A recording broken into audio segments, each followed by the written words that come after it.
नमस्कार। सत्यम परम धीमहि। श्रीमद् भगवद गीता एक मार्गदर्शक। भगवद गीता में जिस तरह प्रथम अध्याय की समाप्ति हुई और आज से द्वितीय अध्याय शुरू हो रहा है। पहले अध्याय में सभी धर्म क्षेत्र में जो जो लोग आए हैं उनका वर्णन किया गया और अर्जुन ने अपने मन की जो दुविधा थी उस सारी दुविधा को भगवान श्री कृष्ण के सामने रख दिया। अब तक श्री कृष्ण सिर्फ सुनते आ रहे हैं।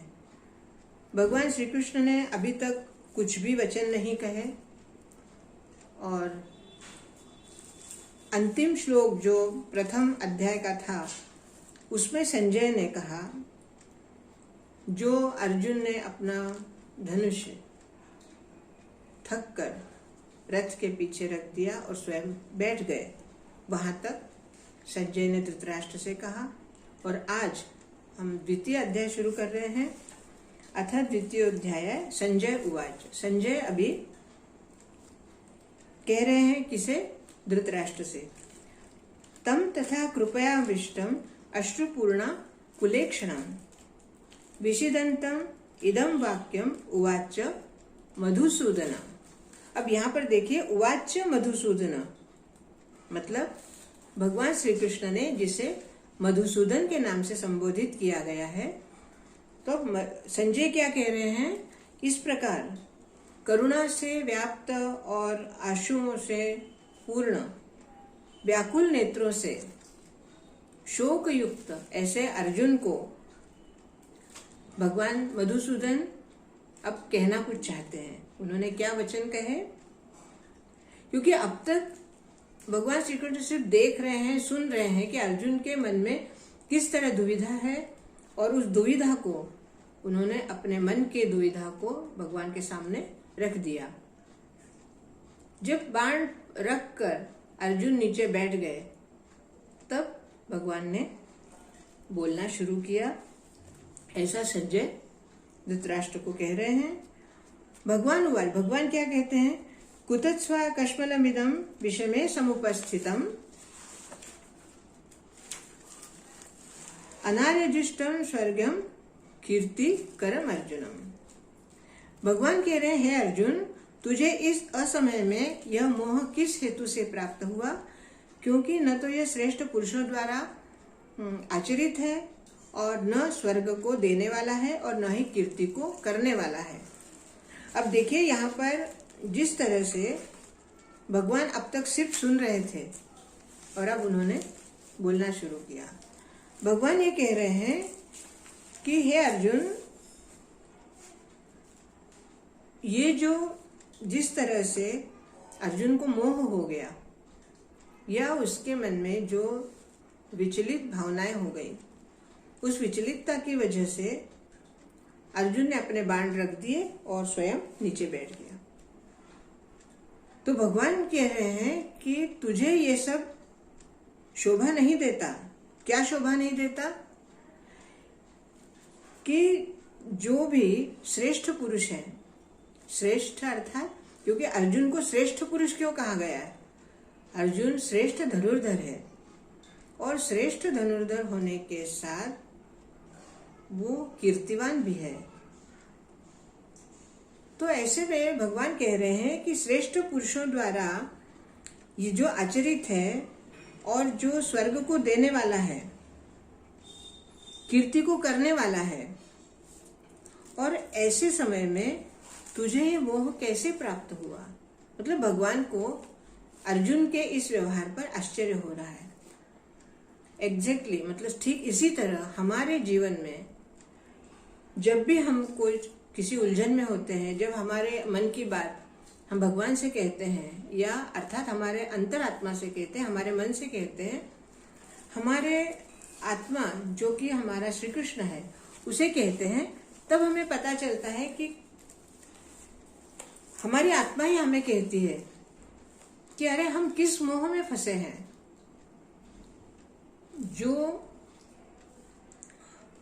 जो हम कर्म कर रहे हैं, क्या ये श्रेष्ठ पुरुषों को शोभा देने वाला है? अर्थात हम अपने आप को, क्योंकि हमारी आत्मा जो कि परमात्मा है वो हमें श्रेष्ठ कह रही है, और हम अपने आप को क्या कह रहे हैं?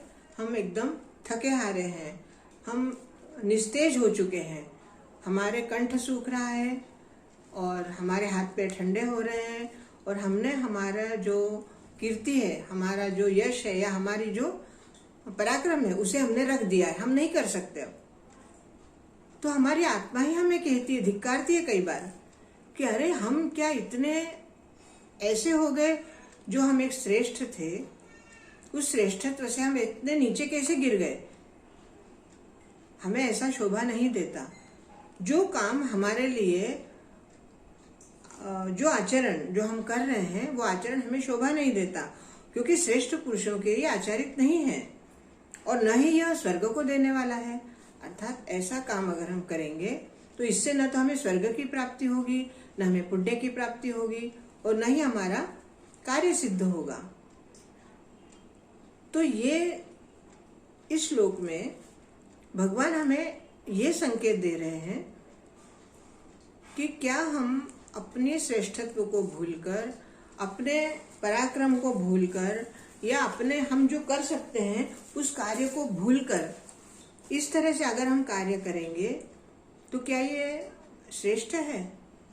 और क्या ये कार्य हमें स्वर्ग को प्रदान करने वाला है? नहीं, ऐसा नहीं है।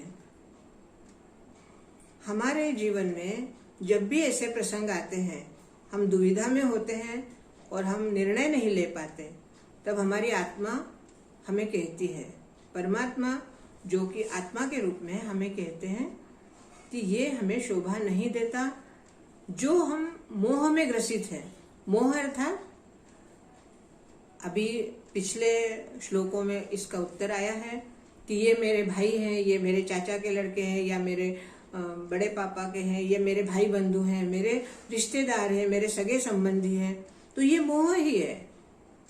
इस मोह से हमें बाहर निकलना है, और इस मोह से बाहर निकलकर हमें एक दृष्टा की दृष्टि से हमें देखना है कि जो हम कार्य कर रहे हैं, जो हमें करना चाहिए वो हम नहीं कर रहे हैं, और जो नहीं करना चाहिए वही हम कर रहे हैं। तो इसीलिए भगवान हमें बार बार हमें प्रेरित करते हैं, हमें संकेत देते हैं। हमारा मन और हमारी आत्मा, इन दोनों में जब भी द्वंद्व होता है, जब भी इन दोनों में आंतरिक युद्ध होता है, तब हमारी आत्मा हमें ये कहती है कि ये कार्य हमें नहीं करना है, और हमारा मन वही कार्य करने के लिए उद्यत होता है। ऐसे में क्या करना चाहिए? क्योंकि जो परिस्थिति युद्ध में थी, भले ही वह काल द्वापर युग का था और आज कलयुग है, लेकिन फिर भी आज भी हमारे प्रत्येक के जीवन में कहीं न कहीं मन और आत्मा का द्वंद्व चलते ही रहता है, और इस द्वंद्व के चलते हमारे परिस्थिति, हमारा जीवन, हमारा व्यवहार, सब कुछ इसके प्रभाव में आता है। अगर ऐसी परिस्थिति आपके जीवन में आती है जो आपको विचलित कर दे, तो आपको क्या करना है? आपको सिर्फ अपने आत्मा की आवाज सुननी है, अपने आप को केंद्रित करना है। अपने आप को केंद्रित करके अपने आप से पूछना है कि जो मैं कर रहा हूं या कर रही हूं, क्या ये उचित है? क्या ये न्यायोचित है? अगर ये न्यायोचित नहीं है तो हमें उस कार्य को नहीं करना है। अब कई बार परिस्थिति ऐसे आती है कि जो हमारे साथ जो व्यक्ति कोई ऐसा कार्य कर रहा है, या हमारे साथ कोई व्यक्ति ऐसा व्यवहार कर रहा है जो हमारे लिए अपेक्षित नहीं है, या हमारे लिए वो क्लेशदायक है। ऐसे में क्या किया जाए? अगर किसी व्यक्ति के व्यवहार की वजह से हमारे जीवन में अगर क्लेश उत्पन्न हो रहा है, तो हमें हमारी आत्मा की आवाज सुननी है, हमारी आत्मा से संपर्क में आना है, अर्थात हमारे परमात्मा के संपर्क में आकर शांत चित्त से अपने आप का अवलोकन करना है। हमें अपने आप को देखना है कि अगर सामने वाला व्यक्ति हमें क्लेश दे रहा है तो ऐसे में हमें शांत रहना है। वो भले ही क्लेश दे, वो उसका कर्म है। हमारा कर्म ये नहीं है कि वो क्लेश दे रहा है तो हम भी पलट कर उसको क्लेश दे। नहीं, वो क्लेश दे रहा है, वो उसका कर्म है। हम उस बात को समझें कि अगर हमने भी वैसा ही किया तो उसमें और हमें फर्क क्या रहा।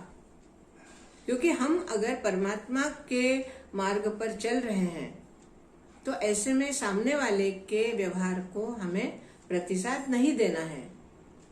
हमें वही करना है जो हमारी आत्मा हमें कह रही है। हमारी आत्मा ये कह रही है कि उसे हमें पलटकर क्लेश नहीं देना है, परमात्मा का चिंतन करना है। जो हमारी बात है वो सारी बात हमें परमात्मा से कहनी है, वही हमें मार्ग दिखाएंगे। और उन्हीं का संकेत हमें ये बता रहा है कि सबसे पहले अपने आप को समझो, अपने आप से पूछो कि यह जो कार्य क्लेश का हो या किसी को उलट जवाब देने का हो या किसी से झगड़े का हो, क्या ये न्यायोचित है, ये श्रेष्ठ है? ऐसा करने से क्या हमें स्वर्ग की प्राप्ति होगी? अगर मान लो सामने वाला आपसे झगड़ रहा है या गलत वचन कह रहा है और ऐसे में आप भी अगर उसको गलत वचन कहेंगे तो क्या आपको स्वर्ग मिल जाएगा? नहीं, बल्कि ये करने से आपका अपना क्लेश बढ़ेगा। आप अपने आप को दुख देंगे। सामने वाला जो दुख दे रहा है उस दुख को आप अपने आप को और ज्यादा दुखी करेंगे। इसलिए अपने आप को दुख देने से अच्छा है आप चुप रहिए या शांत रहिए, भगवान का नामस्मरण करिए। जो सामने वाला अगर कुछ कह भी रहा है तो वो उसका कर्म है, उसका फल उसको जो मिलना होगा मिलेगा, लेकिन आप उस कर्म में भागीदार ना बनिए। भगवान का यही संकेत हमें इस श्लोक में मिल रहा है।